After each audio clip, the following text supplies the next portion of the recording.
a major legal loss for Trump. This is big news, and we're going to get into why it matters. A federal judge here quashing grand jury subpoenas in Trump's effort to harass the Federal Reserve to try to help him in the election. I'll explain. But bottom line, Trump loses. Federal Reserve Chair Powell wins. This is a blow to the whole thing. And in over 25 pages, Trump learned he is powerless to do the kind of legal harassment that he's trying. I'll just tell you some of the highlights coming out of this blistering rejection of what has been a pattern that you've probably noticed. Trump trying to use or abuse federal powers in the DOJ to go after anyone who disagrees with him. The judge writes, there's abundant evidence these subpoenas' dominant, if not sole purpose, is to harass and pressure Powell, either to yield to the president or to resign and make way for a Fed chair who will. He adds, on the other side of the scale, the government has offered no evidence whatsoever that Powell committed any crime other than displeasing the president, and contends the subpoenas were merely part of a game plan to pressure Powell to bend to the president's wishes or get rid of him. That is a description of Donald Trump breaking the law. In other words, his attempted subpoenas illegal. The judge says this was a pressure campaign. And of course, the administration has targeted many of Trump's opponents, people who disagree with him, people who've exercised First Amendment rights. Our list here, which we've continued to update, and we updated it today. If you look into, I know it's hard to keep track of all the revenge prosecutions and probes, but if you look in the middle right, you see subpoenas quashed. That's the update today. Many of these efforts failing against the so-called enemies list. And there's another layer here, because Trump's pressure on the Fed and how he's talked about it himself, sometimes in his social media posts, which are quoted against him, holding his words against him in the ruling, and sometimes in other forums, is he wanted the Fed to do what it wasn't doing, which was distort interest rates and economic policy to give him a short-term sugar rush to help him in the midterms. So this is a story about the rule of law holding, a story about Trump losing in court, and perhaps about him losing going into the midterms. You look through this ruling, it is a complete rejection of the Trump revenge efforts. Why does that matter right now? Oh, it entirely matters. So what we're dealing with, first off, you know this better than anybody else. Of all the institutions, the DOJ is supposed to remain the most independent of the White House, precisely because of the kind of havoc that can result in a president using the Department of Justice in precisely the ways that we've seen this president attempt to. And so what we're looking at is really pressure testing. Here's a quaint term, guardrails. Yeah. These ideas of, even some of the things that Trump has done have been innovative in the sense that they've made us actually go back and create rulings around things that were just habit, things that were habitual. And so it's really important. It's also important that when you look at that enemies list there, as a distinction between Trump 1 and Trump 2. Yeah. And there's going to be an interesting historical view of Bob Barr and Jeff Sessions, his two attorney generals in Trump 1, as it relates to what we've seen happen under Pam Bondi. Yeah, and we'll leave this up while I bring in Che Komanduri, because when they talk about flooding the zone, if that's a message campaign, fine, Che. When it's flooding the zone with illegal harassment efforts and probes, it's not fine. At a certain point, Congress and the country are going to have to decide whether enough of these mean that Pam Bondi has to be impeached, because judges are ruling that these are illegal. And yet, at the same time, this is a big loss tonight for Trump. I'm curious your view with political strategy and the Democrats at racking up these losses, defeating Trump's efforts in a clear public way, which could send a message to others who have to decide, do you fold or fight?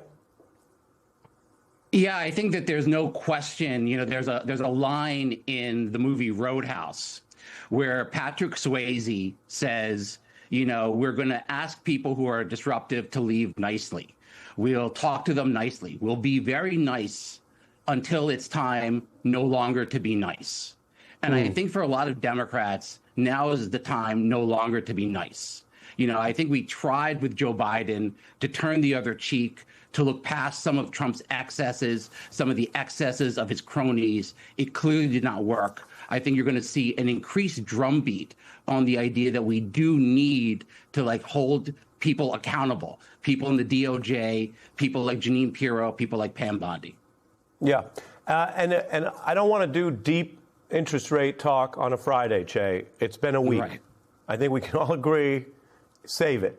But bottom line, the Fed has a plan that they reach independently, not to help one party or the other.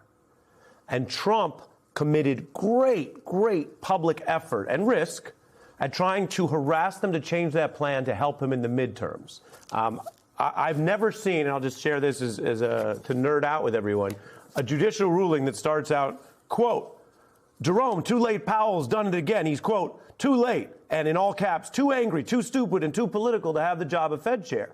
I won't do the full Trump impression, Che. Again, it's a Friday, but these words are being quoted from Trump and held against him, but it was part of his effort to try to dial in or shake down help for his party in the midterms. How do you, as someone who's worked with Obama and others, view that? Because apparently that's not working either. He's not going to get the interest rate change he wanted. Yeah, and I think part of the issue with the Trump authoritarian project is Trump himself. Trump has hired incredibly incompetent people because they are good on television. I mean, we see this with Pete Hegseth right now. We also see with Jeanine Pirro. And for Trump, it makes sense. He says, I was good on TV and people hired me to be president. Maybe I should do that and make that the main criteria by which I hire people. Now, I personally don't think Jeanine Pirro is that good on television. I always thought she was kind of a knockoff Judge Judy. She was kind of the Kid Rock halftime show to the Bad Bunny halftime show. But Trump did think she was really good on TV. And the problem is that he has surrounded himself by enormously incompetent people like Kash Patel, like Pam Bondi, like Jeanine Pirro, simply because they are sycophants and he believes that they are good on television. Right. And to date myself, Che, you don't necessarily want to have open heart surgery performed by Doogie Howser. Because he's an actor, Jelani. Yeah, I vaguely recall him being an actor. Let me read from the ruling again. We just got this late in the day, and then I'll let you go ahead. Also, really, I would prefer you read from the ruling with the instrumental of Shook One's Part 2 playing in the background. With a little Mobb Deep. Here's another thing the judge says. The president and his appointees may not interfere with the Fed chair's choices about monetary policy, what we were just discussing, or use these subpoenas to pressure the chair to take official actions, or retaliate against him for policies that they dislike. The judge is saying as fact, sometimes people say, oh, well, we have to be fair. And some people say, Jelani, it's harassment. Other people say they want to just clean up the Fed, just like they want to drain the swamp. The judge is adding to the record, having looked through this closer than most. There's not actually a debate. According to the courts tonight, this is an illegal pressure campaign. Yeah, and to the bigger point, and I keep wanting to go to the bigger point here, what we're really talking about is institutional independence. If you're talking about the Fed, if you're talking about the DOJ, if you're talking about all these things that we had taken for granted. And so, we've seen this harassment campaign for Powell. I mean, there wasn't any attempt to camouflage it, including the gotcha where they attempted to say that the budget was wildly inflated for construction and Powell had to fact check them in real time. Everyone knows what this was lined up to do. And it's really important, I think, as a precedent to see that this happens now. Unfortunately, I think that there'll be other instances where we need to have a similar kind of ruling.